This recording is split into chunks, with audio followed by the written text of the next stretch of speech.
vai aparecer o nome dele aqui.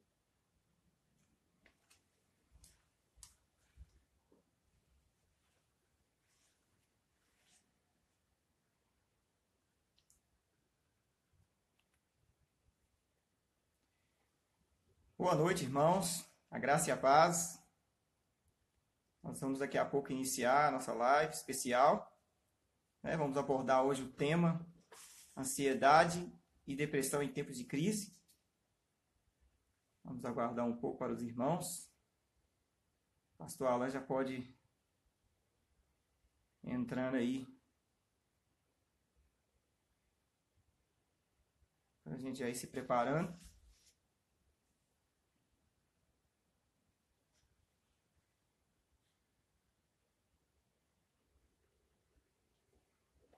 Ok, o som tá ok?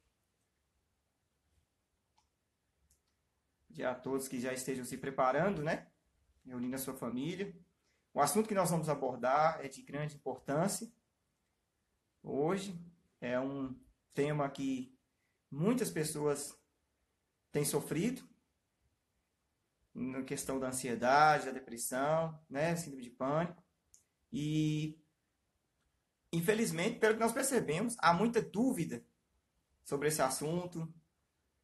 O pessoal não está sabendo lidar com isso. Muitas pessoas têm esse problema, né?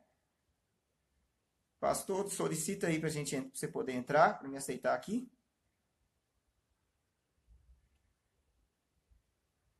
A gente já está dando início aí.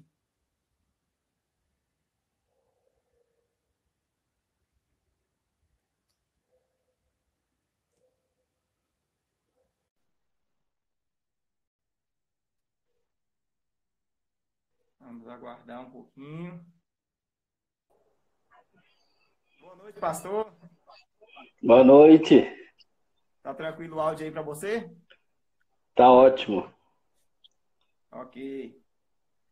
Bom, boa noite, irmãos. A graça e a paz. Nós vamos dar início aqui à nossa live. Nós vamos abordar o assunto sobre a ansiedade e depressão em tempos de crise, né?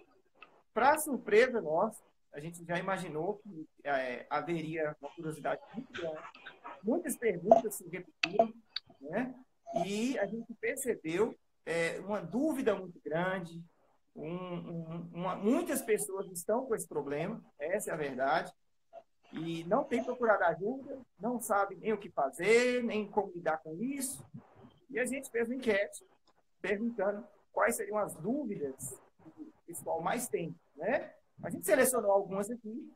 Nós vamos estar com o pastor Alan nesse momento, ele vai estar nesse momento esclarecendo para a gente. Pastor Alan é pastor da Primeira Igreja Batista de Montes Claros, pastor e psicólogo, né? E por isso nós o convidamos para estar ministrando aqui uma palavra dele como psicólogo, né? E também como pastor, não só como psicólogo, né? Como profissional na área da saúde, essa área emocional, mas também como pastor também, o seu parecer diante dessas dúvidas, né? Bom, meus queridos, nós vamos dar início, eu quero orar antes da gente começar um pouco aqui, né? Pastor Alan. Enquanto isso, vocês vão se ajeitando aí, vão se preparando, da família. Eu creio que será de grande serventia, né? Vai ser de contribuir para as famílias diante das mensagens que nós recebemos dos irmãos, que são e até que não são da nossa igreja também. Então, vamos nesse momento aqui orar, abrir o nosso coração para as orientações que nós vamos ter aqui. Isso vai contribuir significativamente para a nossa vida. Vamos orar? Pai, nós queremos colocar agora cada família que está nos acompanhando, que já está se preparando para estar entrando nessa live, ó Deus, e pedimos que o Senhor venha ministrar aqui, ó Deus.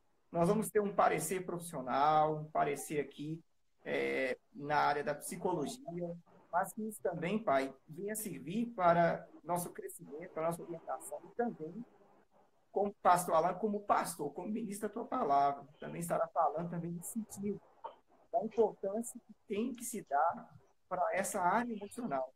O quanto isso é complexo e não pode ser negligenciado por nenhum de nós.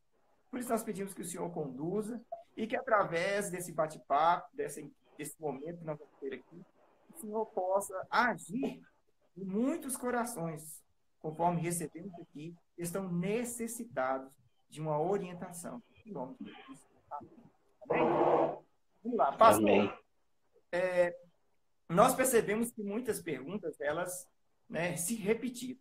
E a gente percebeu aqui que dúvida de saber quais são os sintomas, certo? E a diferença de uma coisa para a outra, ela prevaleceu em muitas pessoas. Então, a primeira pergunta que a gente faz aqui é qual é o sintoma, né, da ansiedade, da síndrome de pânico, da depressão, né? Qual é a diferença entre elas? É tudo a mesma coisa? Tem alguma diferença? Como é que... Essa foi uma dúvida que muitas pessoas tiveram. Como é que eu vou saber que eu estou com ansiedade ou com depressão? Muito bem, Igor. Eu queria, antes de tudo, agradecer por estar participando com vocês aí. Espero ser bênção, espero contribuir para esse tema tão intrigante para esse momento, principalmente esse momento de isolamento social, que isso se aflorou ainda mais, né, essas questões. Mas eu queria também dizer que eu estou aqui como pastor, depois como psicólogo. Eu sempre coloquei o pastor antes da psicologia, porque para mim a psicologia é uma ferramenta. E estou aqui também para esclarecer aquilo que me tange como psicólogo, trazer um certo despertamento, uma reflexão. Não dá para responder tudo, porque as pessoas entendem que o psicólogo ele tem resposta para tudo, né? E não é bem assim. A psicologia ele quer levar a pessoa a encontrar recursos nela mesma para ela sair de um sofrimento. Então não é o psicólogo que dá a resposta para a pessoa. E também nessas perguntas que fala de sintoma, não é a área da psicologia poder responder para dar um diagnóstico, né? Obviamente isso é o papel da medicina, né? Só que baseado no que a gente tem de informações, a gente pode dizer alguns sintomas, sim.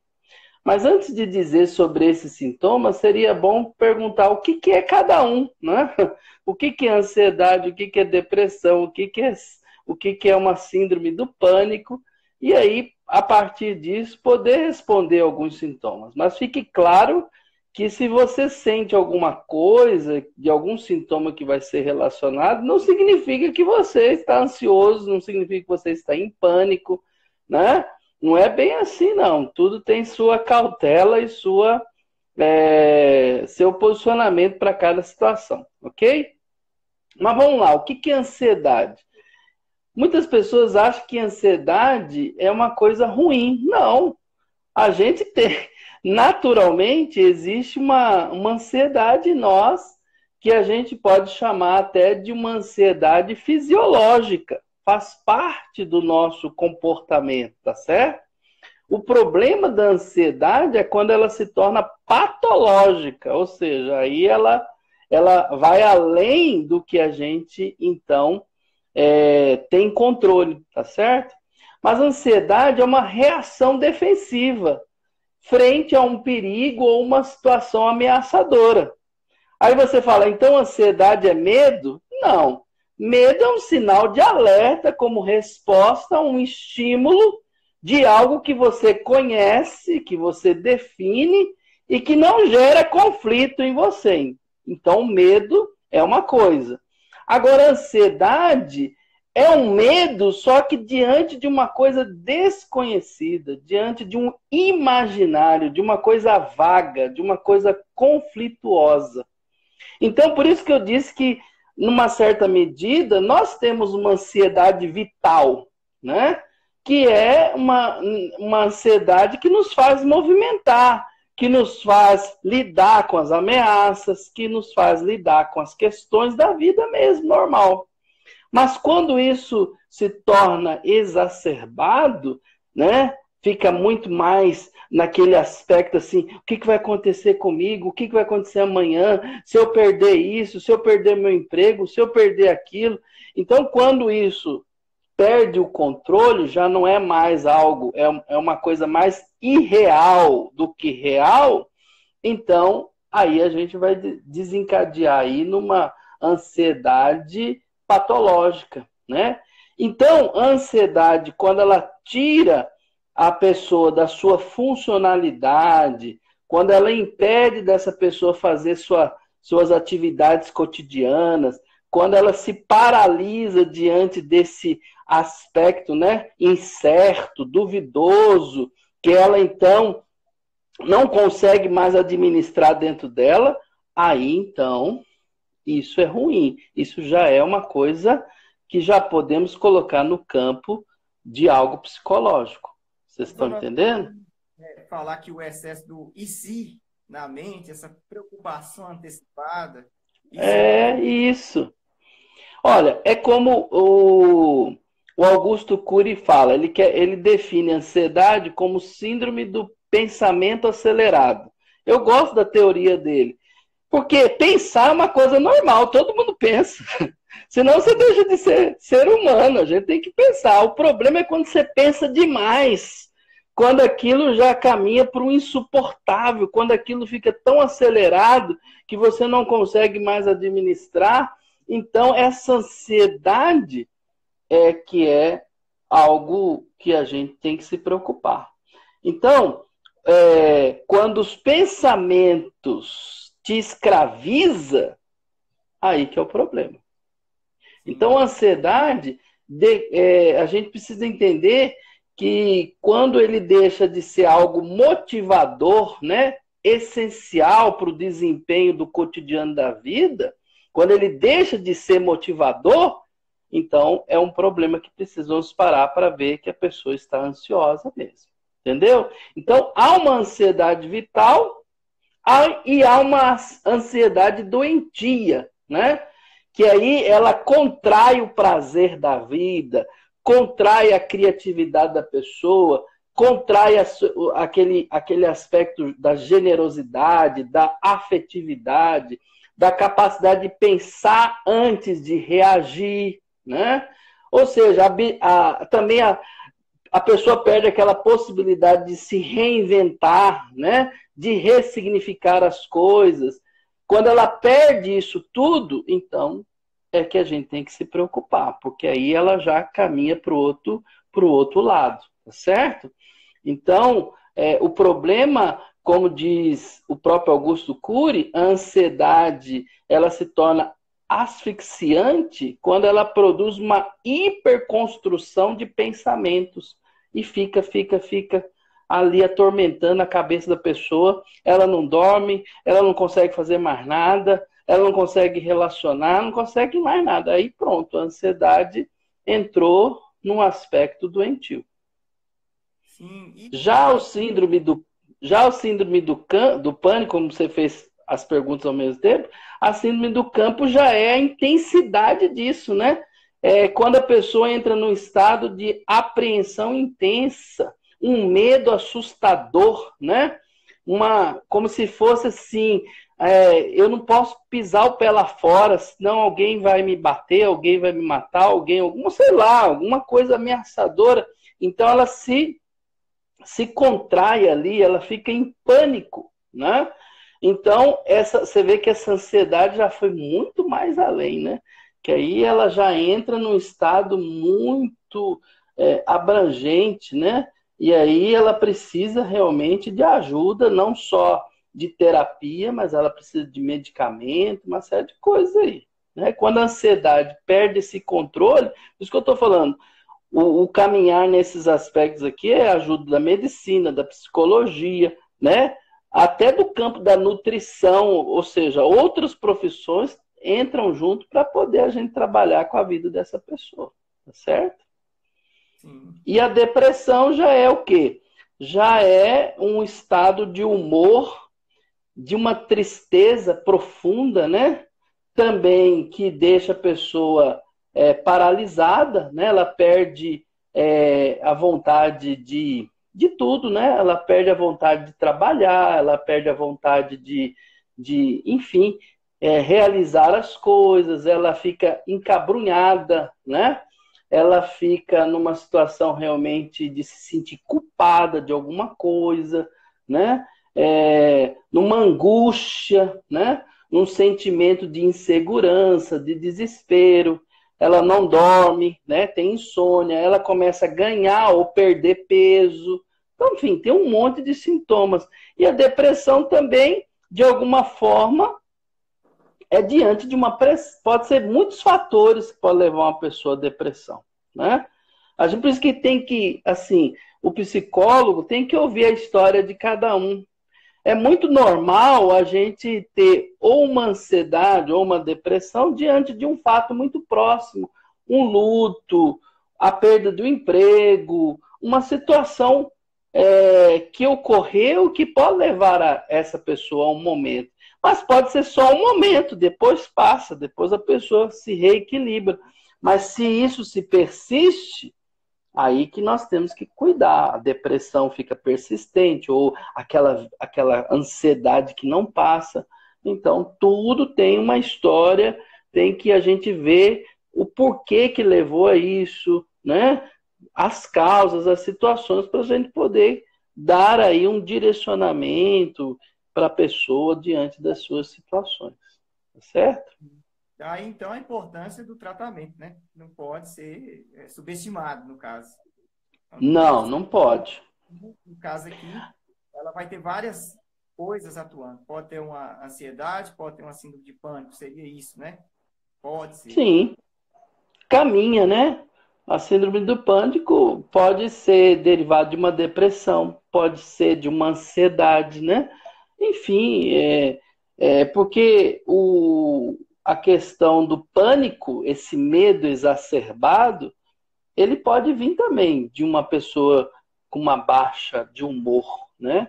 E ela realmente desenvolver essa insegurança com a vida, com as pessoas, né? Então, tudo temos que ouvir a história, né? Essa história é que nos levará a gente entender. Na psicologia é muito isso, ouvir, a escuta é o nosso instrumento principal, né? Para a gente poder lidar com a situação da pessoa. Obviamente a medicina vai entrar dependendo da situação, né? Às vezes a pessoa já vem encaminhada de um médico, ou da psicologia pode se encaminhar para o médico. As duas vias acontecem. Entendeu? Pastor, a gente percebe, até pelas perguntas também, que há um preconceito da própria pessoa que está doente, da própria pessoa que está com os sintomas de depressão, de ansiedade. Uhum. Um psiquiatra, às vezes há uma resistência até com o psicólogo, mas há uma resistência maior com o psiquiatra, porque tem-se a visão que a pessoa que procura um psiquiatra, ela não tem solução, ou ela está num sentido de saúde muito agravado, e aí há um medo do que vão pensar e do que vão falar, né? A visão profissional desse médico, desse psiquiatra, infelizmente, pelo que a gente percebe, as pessoas vêm com um preconceito, um medo de procurá-lo. Mas, assim, nós podemos afirmar que, em muitos casos, e isso o psicólogo vai conseguir avaliar cada caso, que não vai apenas o psicólogo, terá que trabalhar em conjunto com o psiquiatra? Sim, sim. A terapia é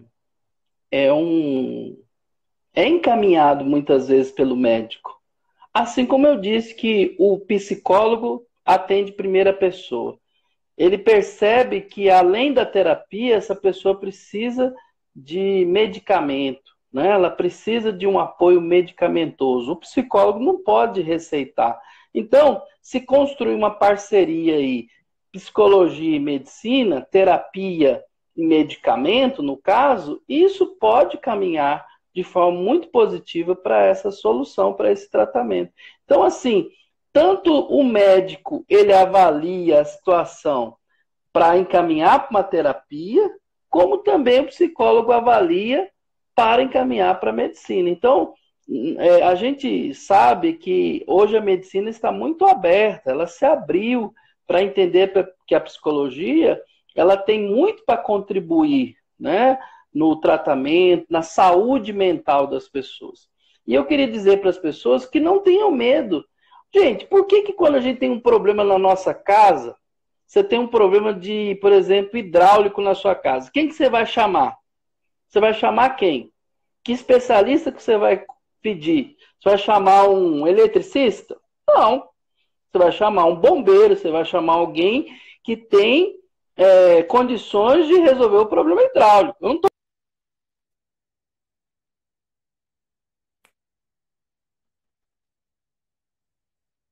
Travou um pouquinho aí. Vamos esperar um minuto, deve ser a internet do pastor.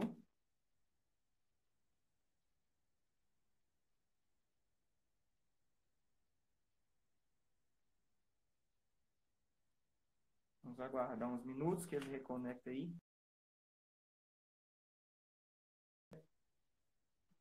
A gente faz a conexão aqui novamente, irmãos. Então, até aqui a gente escuta, né? Eu vou chamar o pastor Alan aqui novamente. Da importância disso, né? A gente tem que... A gente não pode brincar, é coisa séria, é saúde, né? Não pode agir com preconceito. A gente tem que entender que cada profissional vai atuar com êxito, né?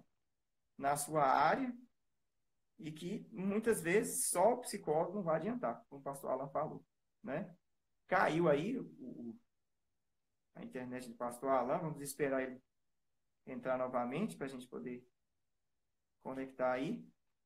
Nós recebemos muitas dúvidas, essa dúvida com relação ao profissional, né? De procurar, no caso, um psiquiatra e até mesmo um psicólogo. Ela não foi pequena, ela foi grande. Muitas pessoas têm medo, muitas pessoas têm dúvida até com relação no que diz respeito a medicamentos, né? Eu procurei um psicólogo, um médico, e ele me orientou a tomar um comprimido, um medicamento. E aí as pessoas vão achar que isso vai ser eterno. Vou ficar a vida toda dependendo de remédio, mas não é bem assim. Vamos dar uma avaliada aqui, irmãos, para a gente poder conectar novamente. Caiu aqui a conexão, não sei o que aconteceu com o pastor Alan. Deixa eu ver aqui se ele entrou. Só um instante aí.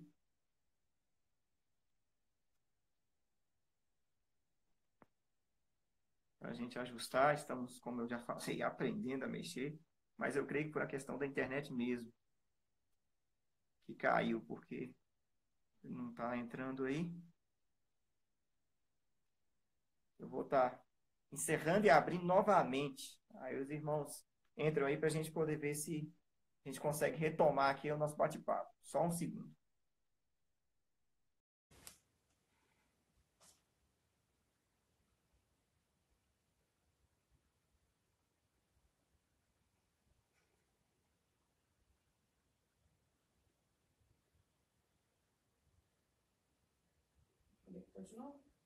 Aí agora conectou.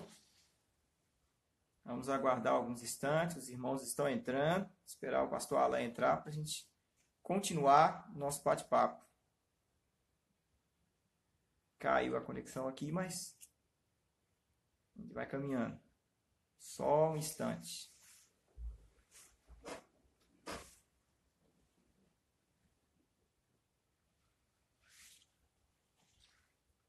Esperar o pastor Alan entrar, que a gente já vai dar continuidade. E é assim mesmo, meus queridos. Mexer com a internet é desse jeito. Tem hora que vai, tem hora que trava, tem hora que cai. Mas acontece. O pastor Alan entrou. Vamos enviar aqui para ele aqui para a gente poder dar continuidade ao nosso bate-papo. Aguardando.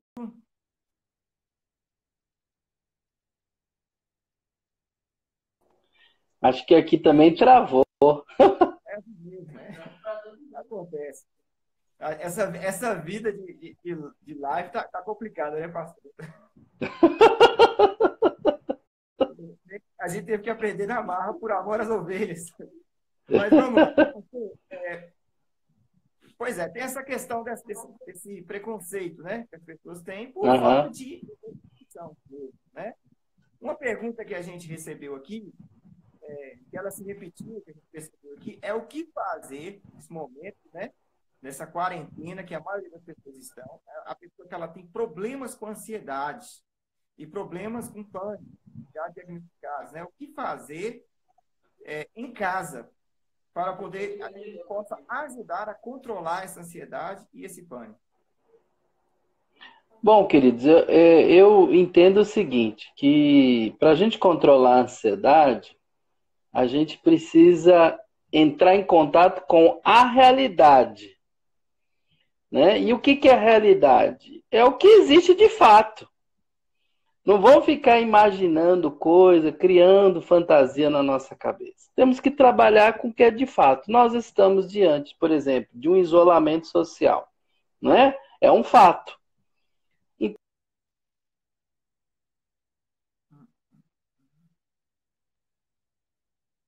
Estou travando novamente.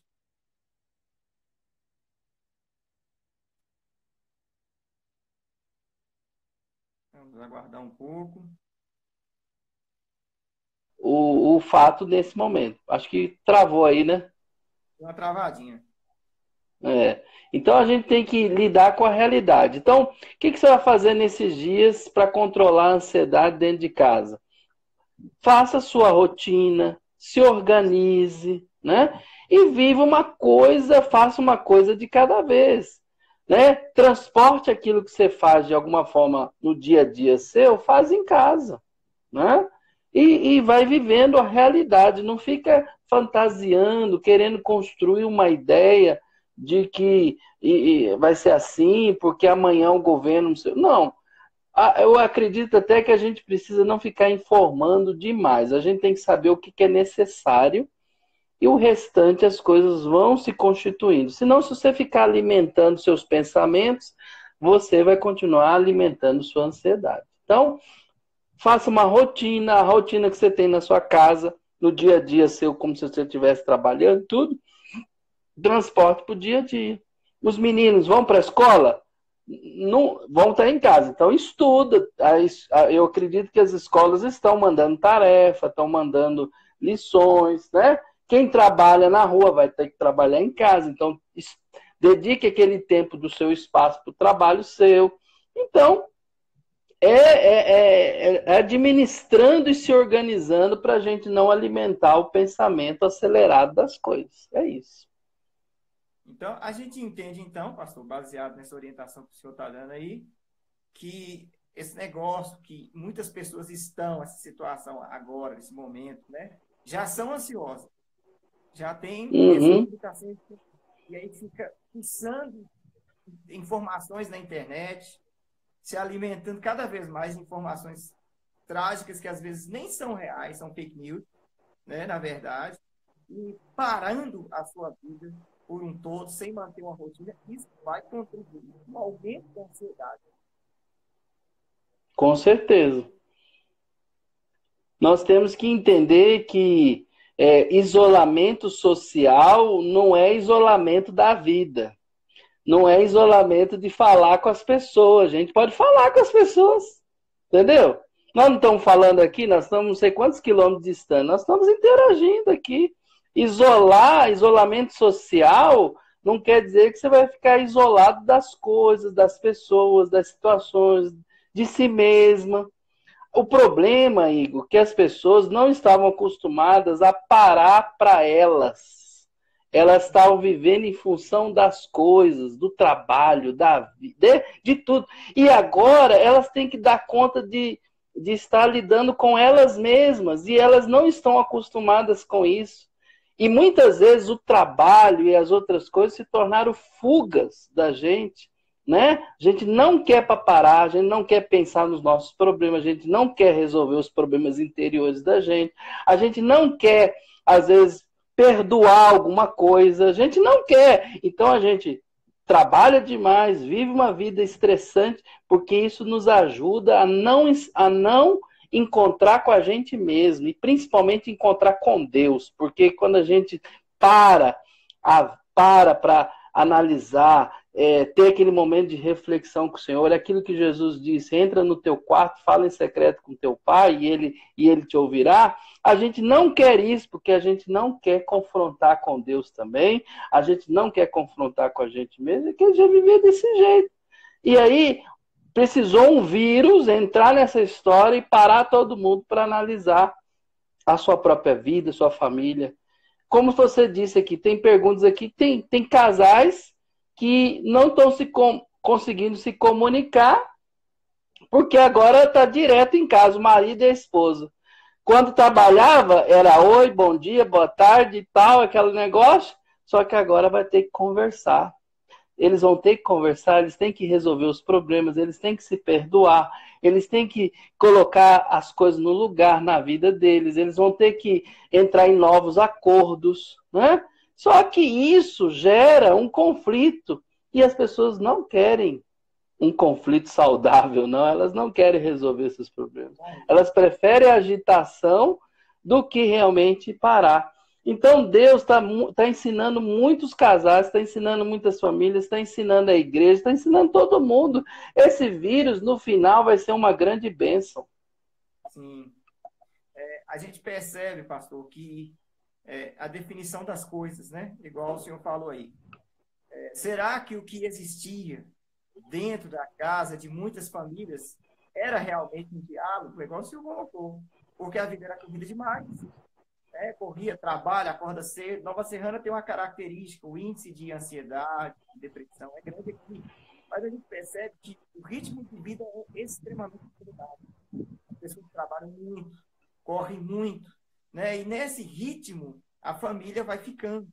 E agora que fomos obrigados a parar, como o senhor colocou, há um estranhamento, né, no contexto familiar, né, entre os casais, os cônjuges estão tendo muitas dificuldades de se entender. Então, assim, fica aquela questão, né, para a gente pensar. Será que a gente está tendo um matrimônio saudável mesmo na família?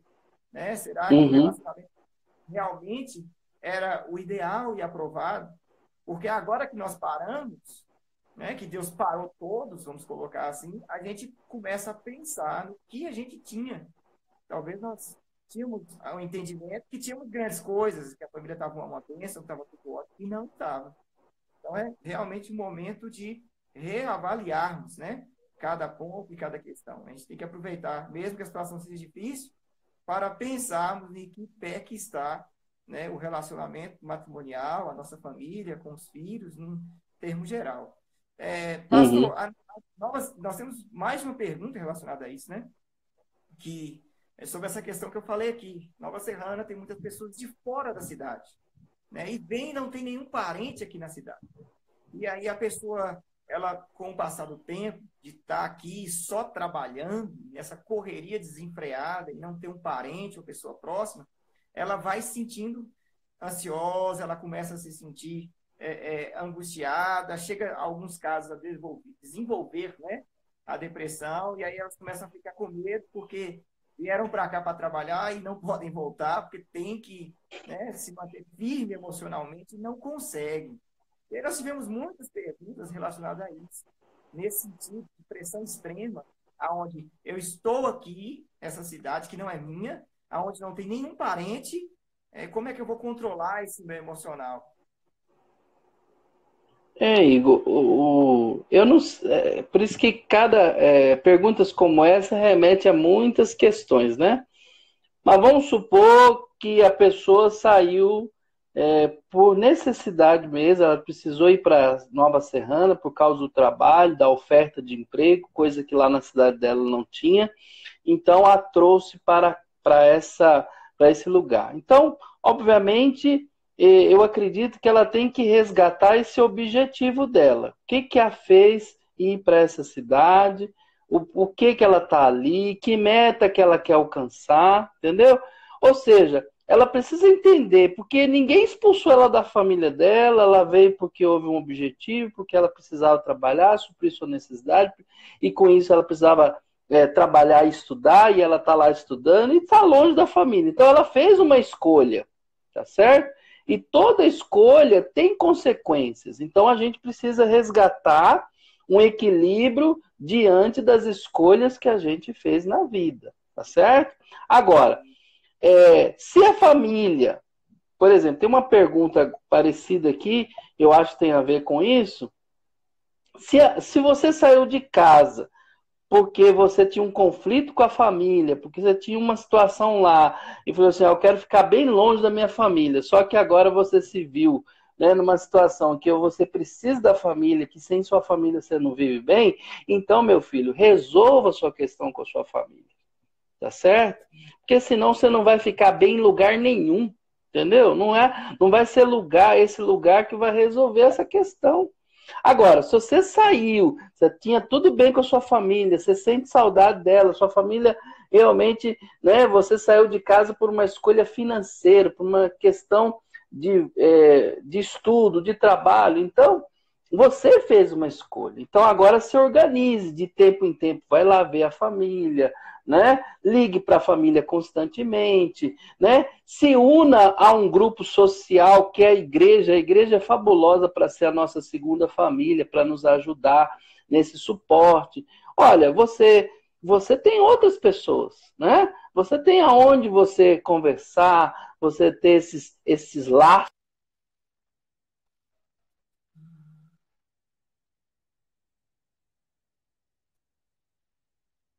Hoje está travando com força.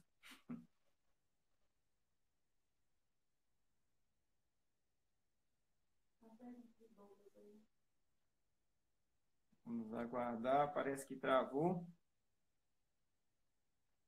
A internet hoje está meio...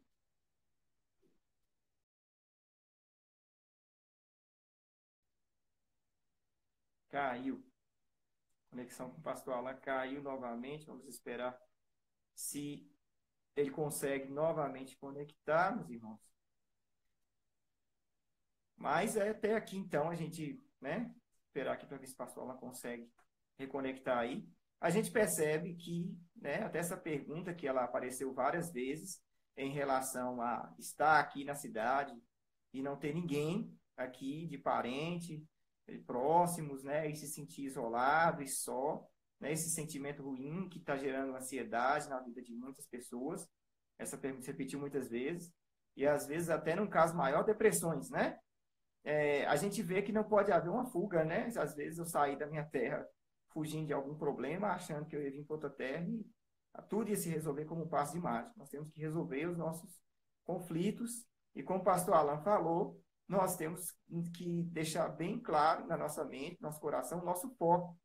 Por que viemos, né? O pastor Alan conectou, peraí que a gente vai abrir novamente.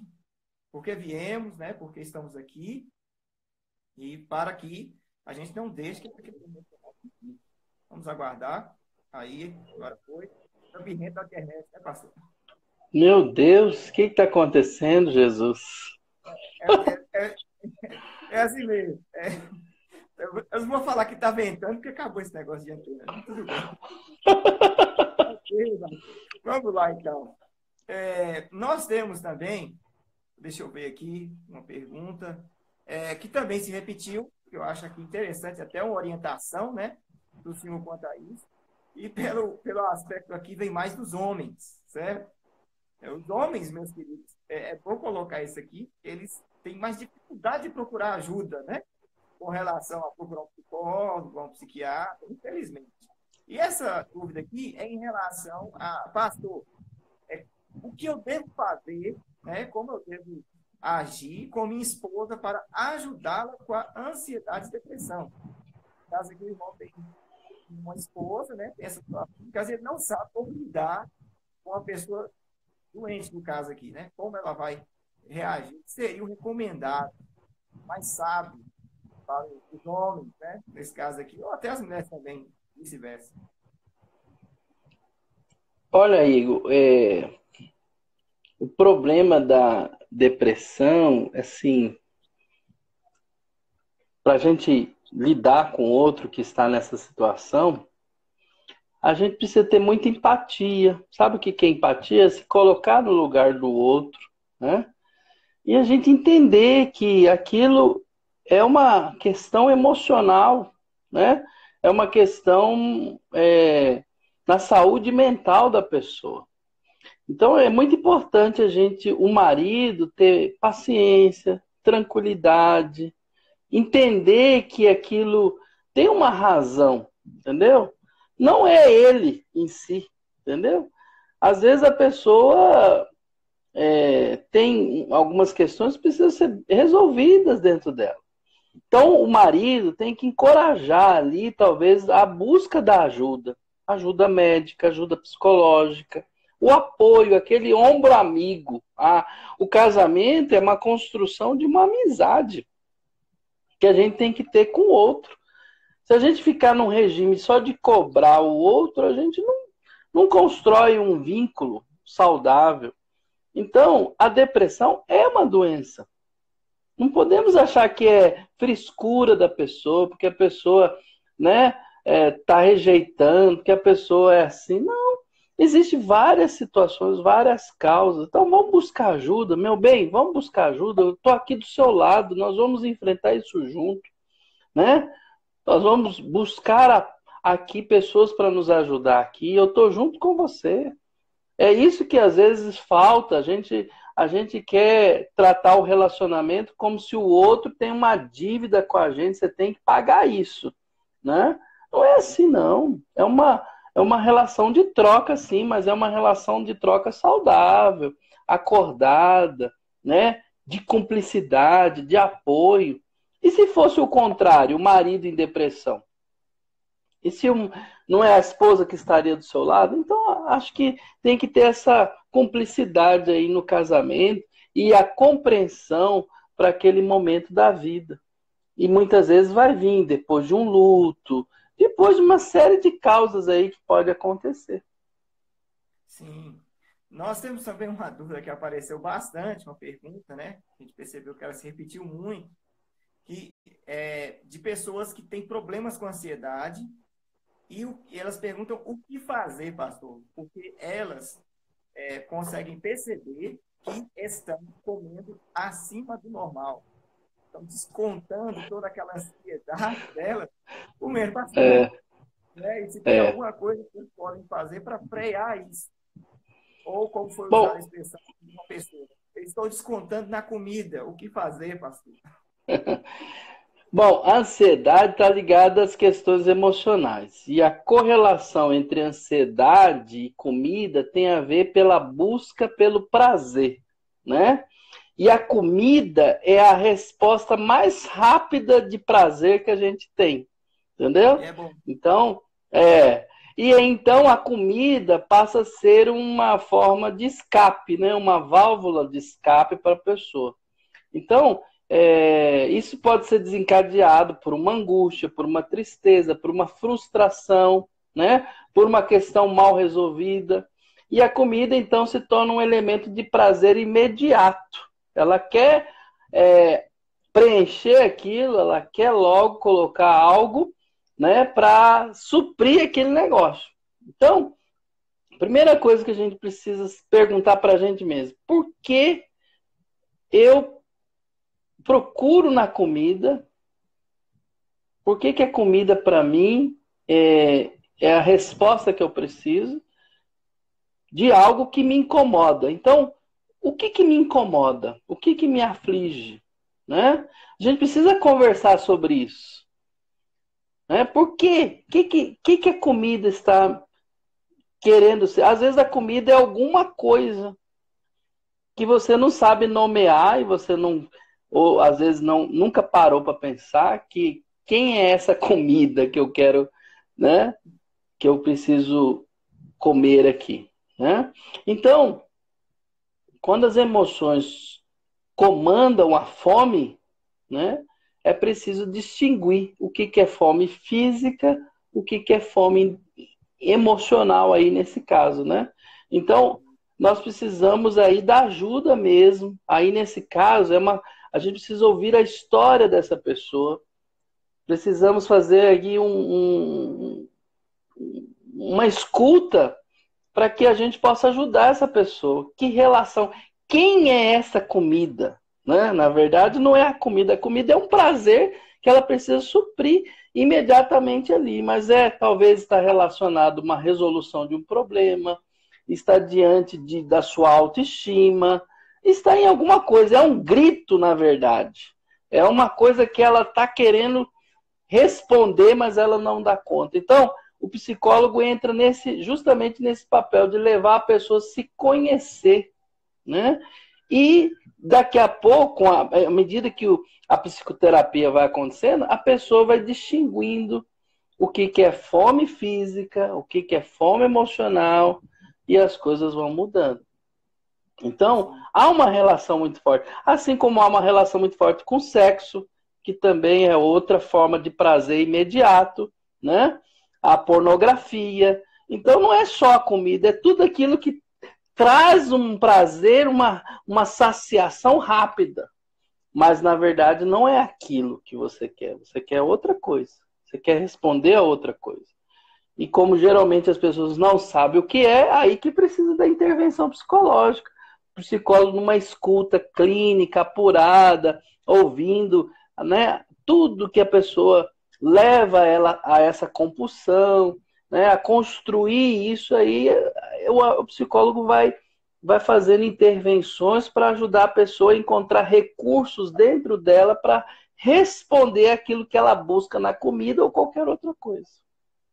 Sim, a gente pode dizer então, né, pastor, que isso seria como se fosse uma válvula de escape da pessoa, quer seja consumismo, comida, sexo ou vícios, né, em geral. Qualquer outra coisa. Cigarro, drogas, sexo, tudo que dá esse prazer imediato. Na verdade, ela quer outra coisa, né? E ela precisa de outra coisa.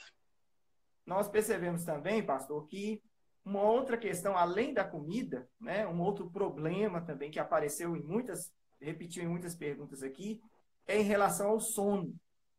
Né? Pessoas mandaram para a gente aqui perguntas, muitas, por sinal, falando que, às vezes, mesmo com medicamentos, sentem dificuldade de relaxar e ter um sono de qualidade, né? Porque tem uma ansiedade muito alta, principalmente nesse momento de quarentena. O medo, como nós já falamos aqui, o IC demais na cabeça.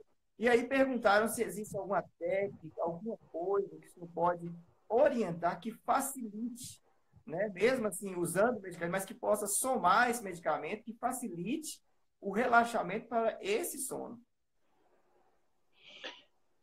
Bom, Igor, assim, as técnicas que existem é construir um ritual para o sono. A gente precisa construir um ritual todos os dias, esse ritual que nos leva a dormir, né? A gente relaxando. Por exemplo, vou dar um exemplo. Tem gente que faz academia de noite. Ela entra no exercício físico frenético lá na academia e depois ela quer relaxar. Como é que ela vai relaxar? Entendeu? Então, se você toma certas substâncias, como café demais, qualquer, né? Tem muita coisa aí que, em vez de ajudar você a relaxar, você fica mais aceso, mais antenado, mais, né, ligado. Então, você não vai, você tem que construir. Você chega a uma determinada hora e vai construindo aquela rotina. Tomar um banho, relaxar, né? Talvez tomar um chá, algo que leve você a ficar mais tranquilo, né?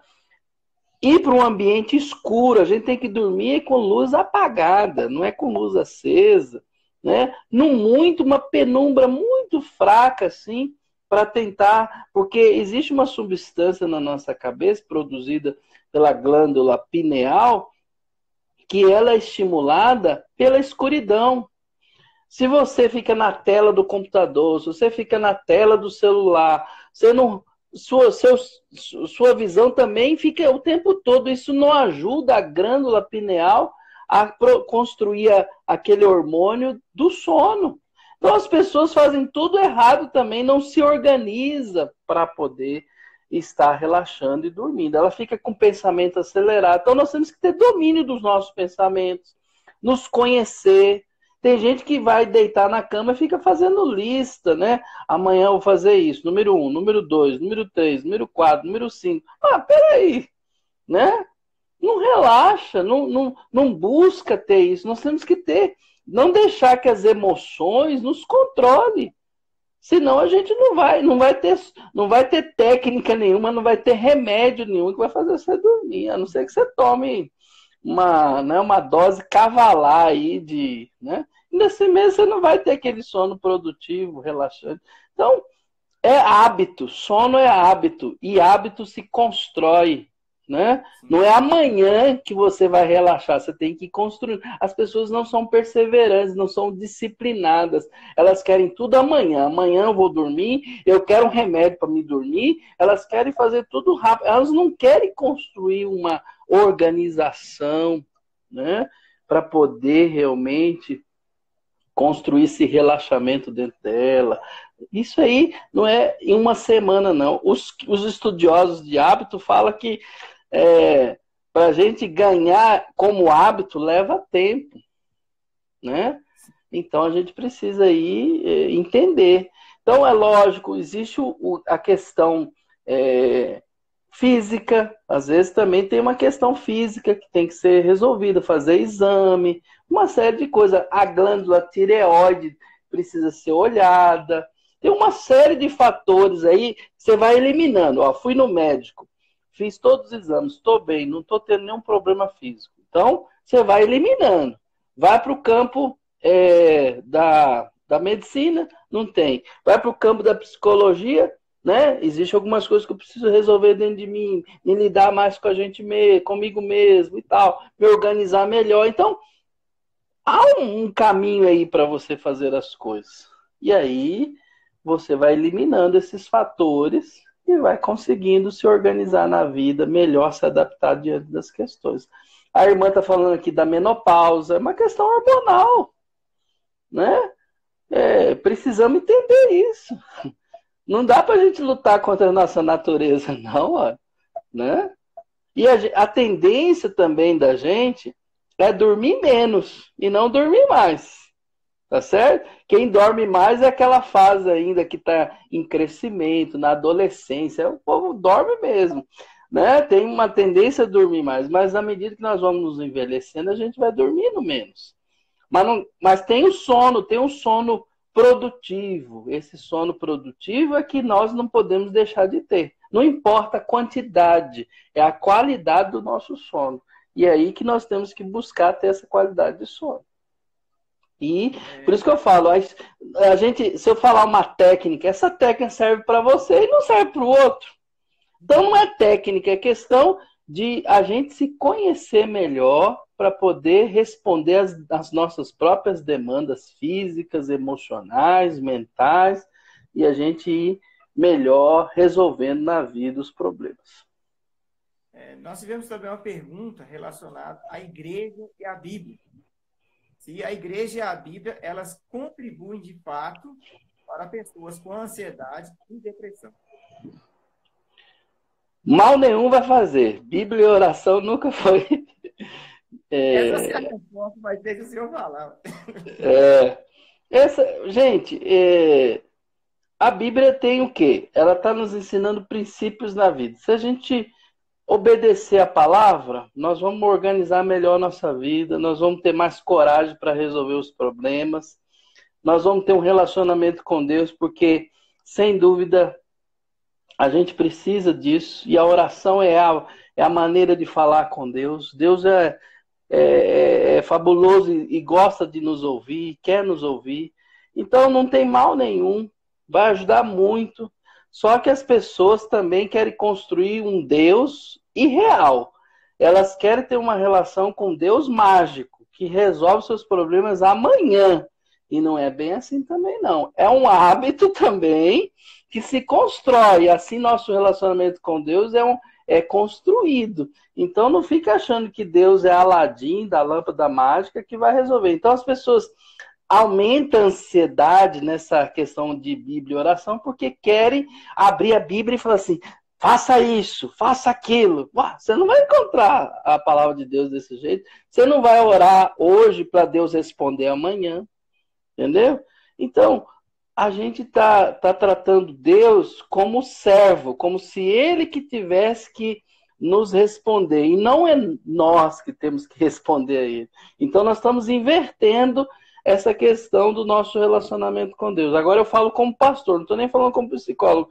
A ansiedade e depressão tem muito a ver com a gente, né? Que a gente quer se esquivar, a gente não quer caminhar dentro daquilo que tem que ser feito, né? Então, obviamente, é uma questão da nossa história que a gente precisa resolver. É uma questão que a gente precisa colocar diante de Deus, sim. E é uma questão que a gente precisa de ajuda, tá certo? E você fez uma pergunta, está muito próximo disso, que as pessoas acham que depressão, essas coisas, tem a ver com pecado, com demônio. Nada disso, não tem nada a ver com isso. Pode ser que você entrou em depressão por um pecado que você cometeu e não confessou e não quer lidar com ele. Pode ser, mas não quer dizer que explica tudo, né? Mas é preciso você conhecer a sua história, saber lidar. A depressão é um grito, eu falo que a depressão é um grito que a gente tem diante de uma situação que a gente não sabe lidar com ele, né?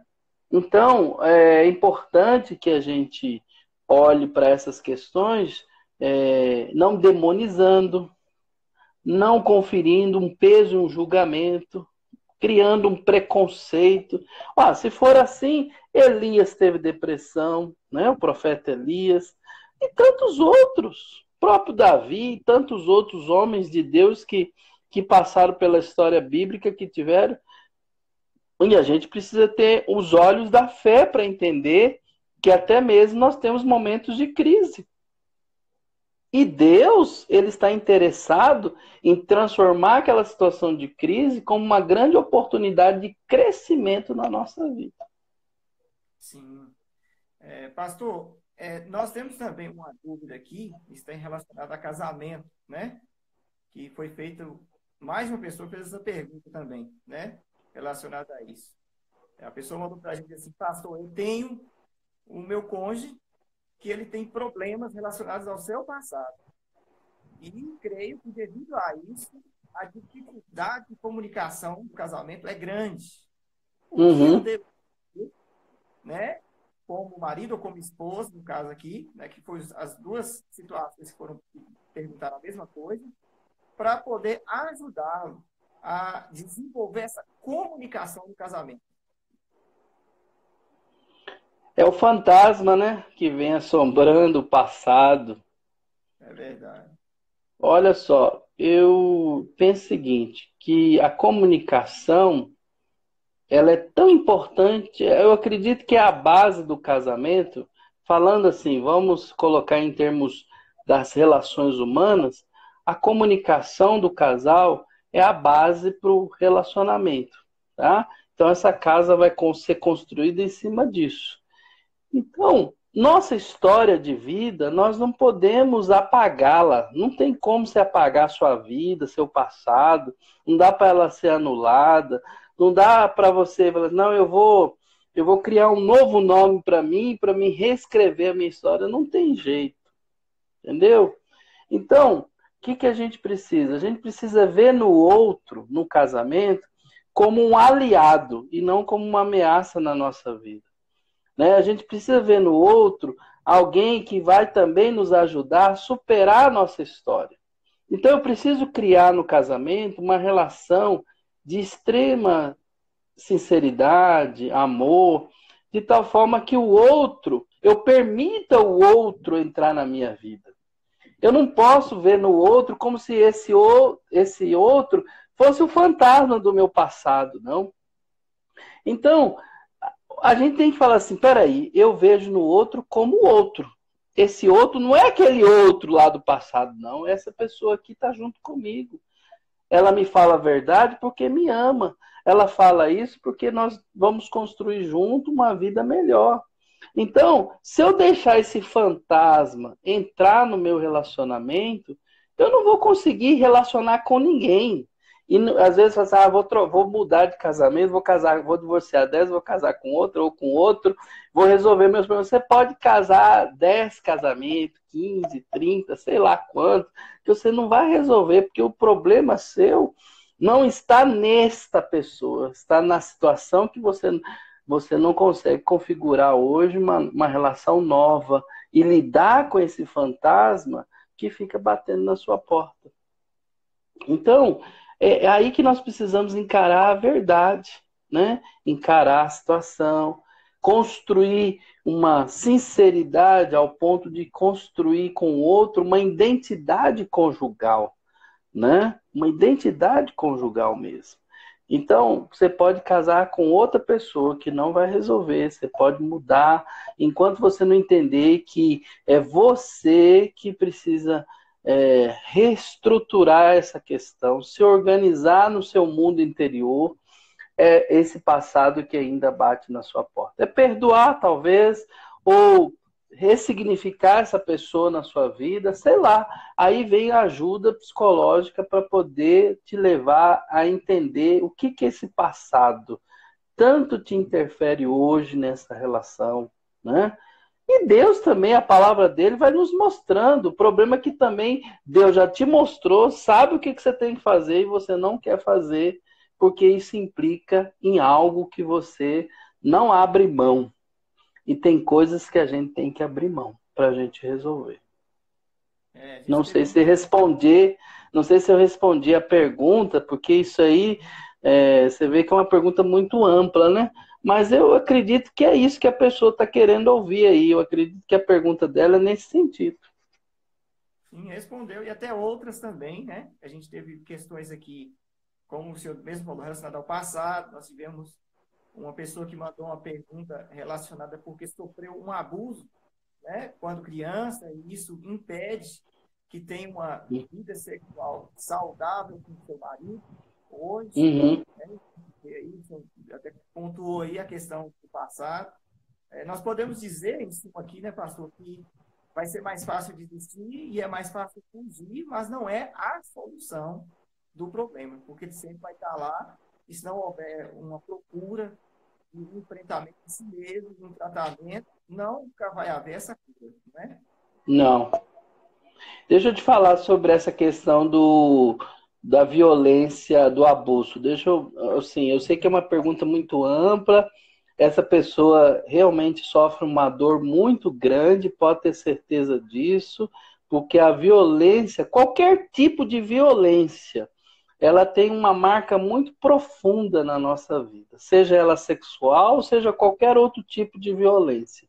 No caso, essa esposa que não está conseguindo manter uma relação íntima com o marido, o abuso provavelmente trouxe marcas profundas nela, ao ponto dela não se gostar mais, não gostar do corpo dela, não conseguir lidar com o próprio corpo dela, não se aceitar, talvez se sentir feia, sentir pouco atraente, né? Se sentir como objeto e não como pessoa, né? Tem uma baixa autoestima, tem dificuldade de se entregar para o outro, porque talvez sente aquela culpa muito grande por causa desse abuso que teve na infância. Então, há uma série de situações aí, sabe? Então, eu aconselho essa pessoa que fez essa pergunta a realmente, assim, falar assim, eu preciso enfrentar essa situação. E eu vou dizer uma coisa, muitas pessoas que vão para a psicologia com esses casos, ela não persiste no tratamento psicoterápico, porque, na verdade, lidar com essa questão é reviver esse momento na vida. É trazer de volta essa dor insuportável. E realmente é insuportável. Não vou dizer que não é. Não é fácil. Só que não quer dizer que a psicologia quer ficar cutucando lá a ferida, não. Mas é preciso trazer essa dor de volta, sabe? Precisa. Como é que você vai resolver se você não quer tocar? Tá? Então, assim, é lógico, a psicologia, o psicoterapeuta e o cliente é uma relação de sigilo, né? É uma relação de profissional, né? E o terapeuta ele está interessado em levar a pessoa a ressignificar essa situação na vida dela para, como eu disse, não ser um fantasma na vida dela. Porque esse marido dessa pessoa não é o problema dela. Não é ele. Pode ser o marido que for, né? A questão não é o ele. É uma questão que ela precisa agora falar assim, resgatar a pessoa dela, a identidade dela, né? Então ela está marcada por uma ferida tão grande que ela acha que não tem solução, né? E aí não sei quais sentimentos, eu não estou ouvindo ela, então é muita coisa que está aflorando ali ao mesmo tempo, tá certo?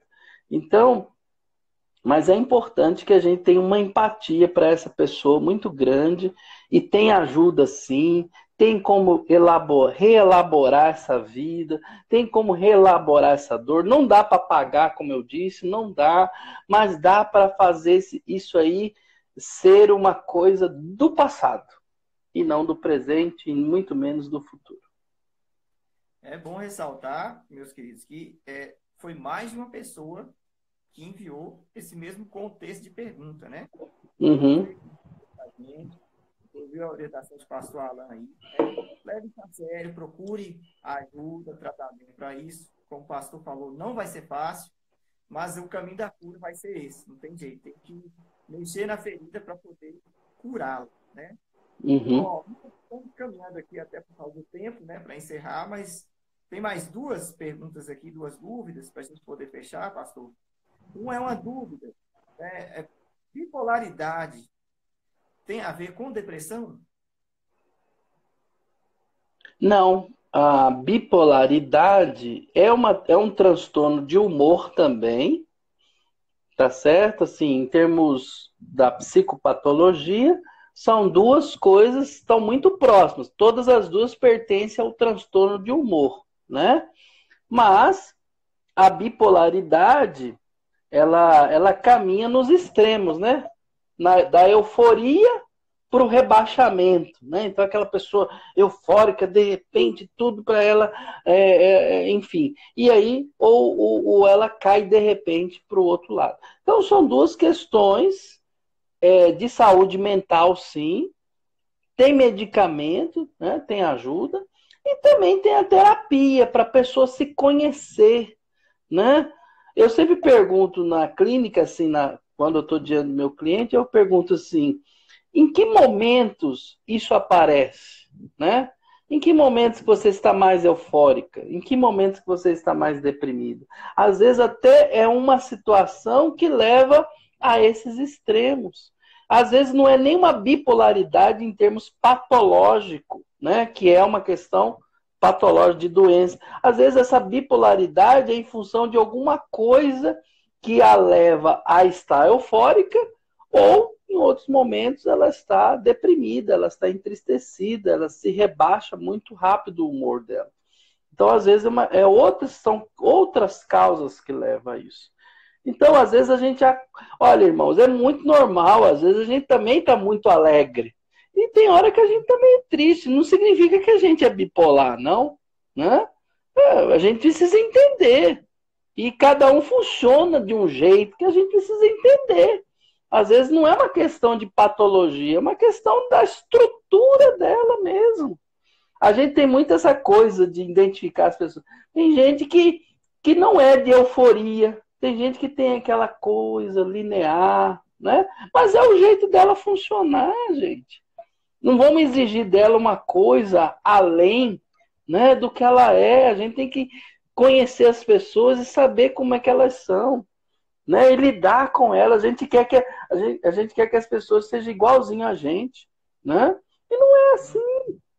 A gente precisa entender que a gente não é uma fábrica. Na fábrica, assim, tem aquela linha de produção, né? Deus fez todo mundo uma linha de produção. Não. Deus fez cada um na sua singularidade, né? Cada um é de um jeito. E é assim a vida. Então, obviamente, a tristeza mesmo, que leva a pessoa a se encabrunhar, ficar escondida, isolada de todo mundo. Bom, aí já não é normal. A gente precisa entender que já é outro campo.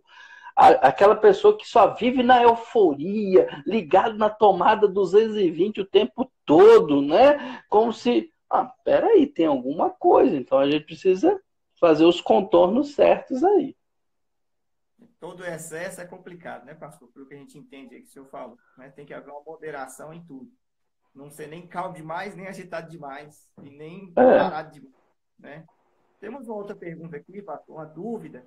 Como um depressivo lidar, né, com a causa da depressão, sendo que esse gatilho, essa causa da depressão, é alguém do seu convívio próximo, né, um convívio familiar que está ali diante dos seus olhos o tempo todo, né? Por exemplo, um pai, ou uma mãe, ou um irmão, que leva a pessoa, né, devido a questões relacionadas natural, né, a, a pessoa ter essa depressão e ficar ruim, mas como é que ela vai lidar se ela mora nessa casa, está junto dessa pessoa o tempo todo? Acho que a Gabi está me perguntando qual que é a minha linha de atuação. Eu sou sistêmico, então a minha resposta a isso é sistêmica. A família é uma bênção, mas também adoece. Então, família é uma bênção e a gente precisa entender isso. Não estou dizendo que a gente não ter família é também uma questão, não é isso. Veja bem, eu não entendo essa pergunta, assim, essa pessoa que fez essa pergunta, provavelmente existe um conflito familiar, existe uma questão ali que não é simples, né? Então, na psicologia, muitas vezes nós temos que levar a pessoa a tomar uma decisão para se afastar da família. Entendeu? Existem muitas questões, às vezes, eu não estou dizendo que é o caso dessa pessoa. Pode ser e pode não ser, né? Pode ser um conflito fácil de ser resolvido, um conflito que ali vai demandar, lógico, uma ajuda psicológica e tudo, mas a pessoa vai conseguir encontrar o equilíbrio nessa família, né? Mas, dependendo da situação, também não. Então, é preciso ela ser retirada, né? Para ela, então, poder lidar com essa questão dentro dela. Então, assim, é muito difícil eu responder aqui, porque eu não sei o que está envolvendo aí. Mas a depressão pode vir, né? A depressão é só um sintoma que aparece diante das relações familiares. Essa pessoa carrega o sintoma, a gente fala isso, que ela é o bode expiatório da situação, ela que carrega o sintoma, mas vindo da relação familiar. E essa família, então, é adoecedor, né? Vamos dizer assim. Né? Então, a gente precisa ter uma visão sistêmica aí para a gente poder dar um direcionamento melhor para essa pessoa que fez essa pergunta. Mas é uma questão que precisa ser resolvida e buscado ajuda nesse sentido, porque senão a pessoa, não sei, assim, ela vai construindo uma depressão, da depressão pode levar a outras questões, até um suicídio, dependendo da situação. Não pode brincar, né? Coisa séria. E não pode empurrar a situação para depois, e não procurar ajuda. Sabe por quê, Igor? Deixa eu até concluir aqui. O problema é que a gente, quando fala de família, a gente construiu na igreja, como eu disse, eu falo com temor e tremor isso. Mas família realmente é uma bênção, mas também é fator de muitos problemas. Então não vamos ficar fantasiando, espiritualizando as coisas, né? O pastor falou bobagem ali, falou alguma coisa assim. Não, ora. Nossa vida é fruto dos nossos relacionamentos. Eu sou fruto dos meus relacionamentos. Eu venho aí uma questão de transgeracional aí, ó, caminhando na minha vida, na minha história, na sua história, na história do outro. Então não dá pra gente ficar assim criando um mito da família perfeita, tudo é perfeito. Tem um monte de gente assim. Sabia que tem família pavão? Você já viu pavão? Família pavão é o seguinte, você olha aquelas penas maravilhosas, né? Mas aí quando você vai olhar o pé do pavão, pelo amor de Deus, que horrível, entendeu? Só que a família pavão, assim, ela não mostra o pé dela. Ela só mostra as penas coloridas e lindas. Mas não é bem assim, não. Família, né, pastor? Igual o senhor está falando, é lidar com pessoas. E É. na proximidade, não no distanciamento. E lidar com pessoas na proximidade vai gerar conflito, é normal, né? Desgastes, né? Vai ter que gerar situações de perdão, de compreensão, longanimidade. Então, não tem jeito, né? As pessoas iludem com o casamento, acham que casar, a vida do matrimônio, a novela das 8, é o culto, o romance. Então, vai gerar demandas de situações que nessas situações, né? Pelo que a gente entende que o senhor falou, né? Mesmo sendo várias questões que nós sabemos na prática, né? Que vão ser difíceis no meio familiar, a família vai, com maturidade, crescer e fortalecer.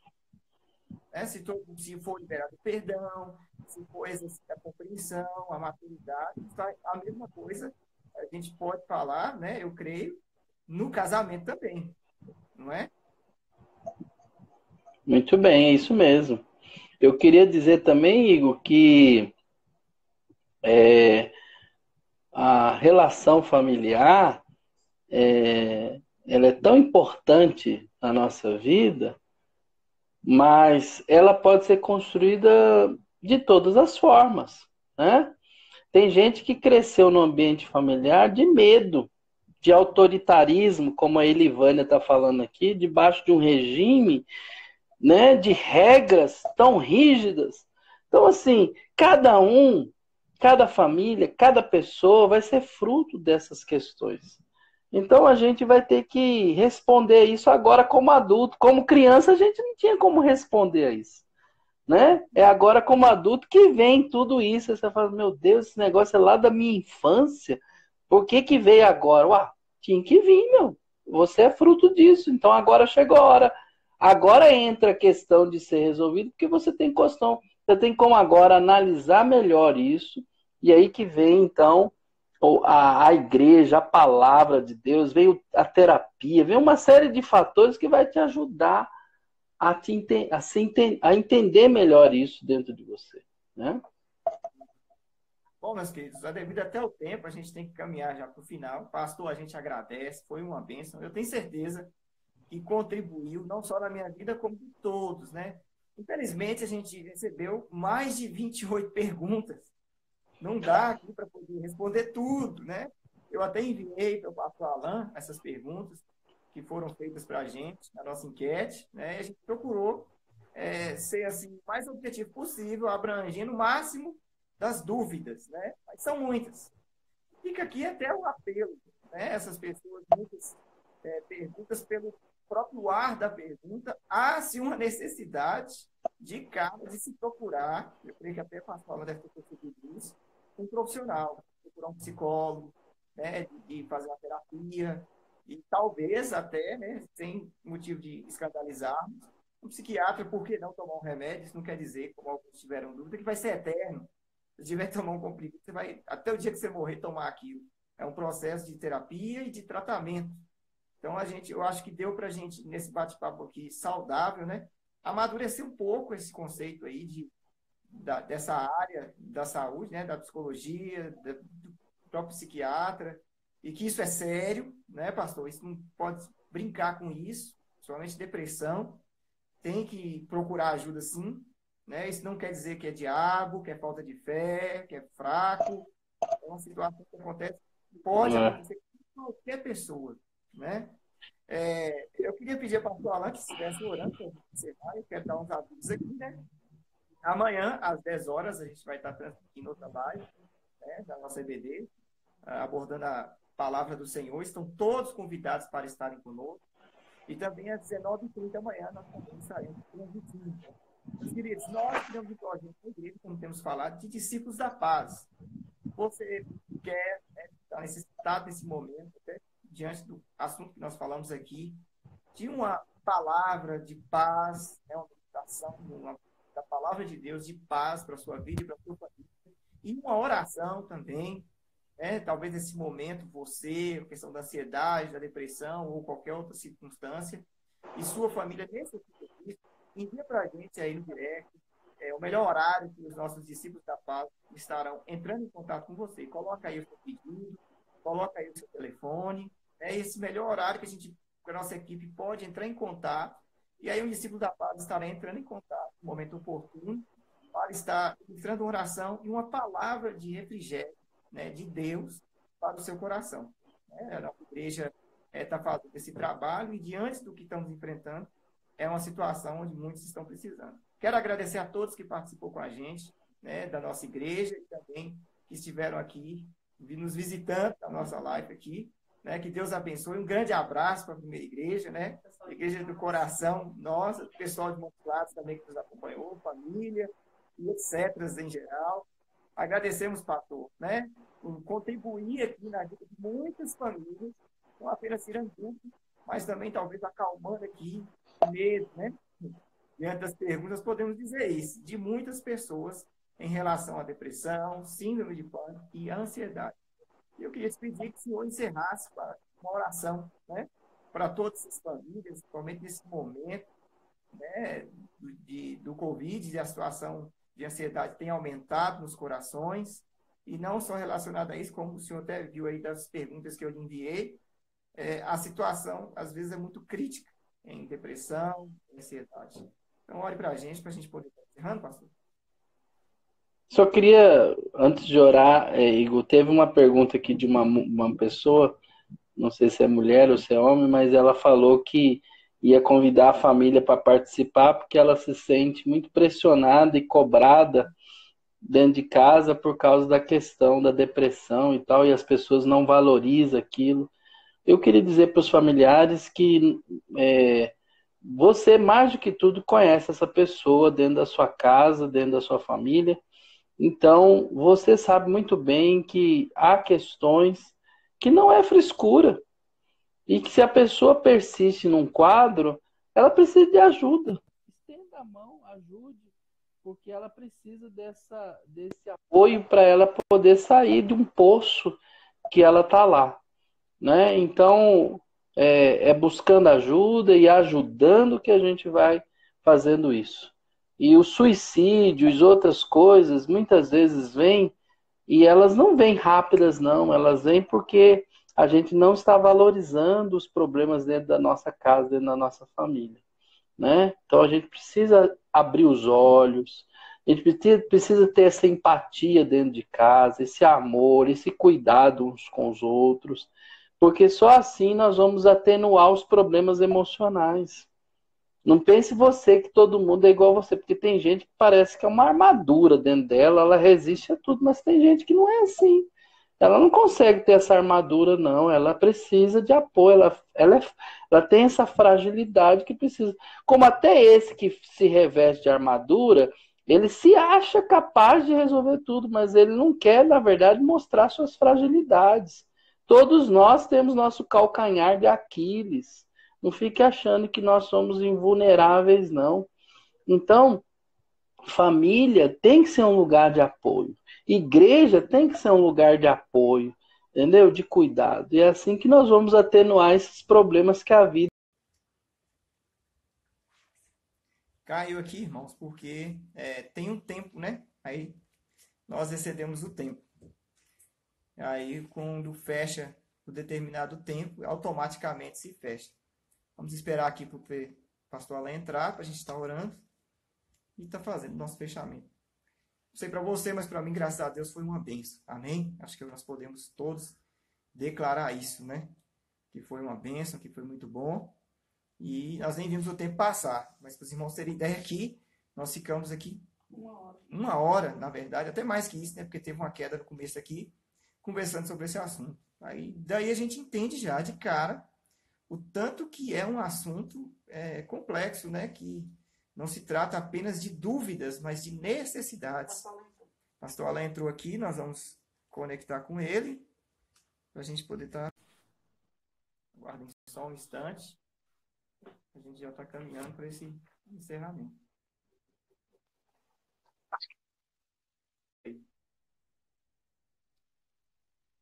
Até mais, pastor. Deus abençoe. Tchau. Bom, irmãos, nós estamos encerrando, né? Foi uma hora refletindo sobre esse tema e eu creio que tirou a dúvida de muitas pessoas. A segunda igreja batista em Nova Serrana espero do fundo do coração que, através desse bate-papo, a gente possa ter contribuído para você e a sua família, não apenas tirando dúvidas, mas também fortalecendo nesse momento difícil que talvez você e a sua família está enfrentando. Deus abençoe a todos vocês, né? Fica aqui o convite, amanhã às 10 horas nós estaremos transmitindo, né, a ministração da palavra para a nossa live aqui da igreja, e às 19h30 também estaremos transmitindo. Um grande abraço para todos que estão conosco e um fim de semana abençoado na presença do Senhor. Amém?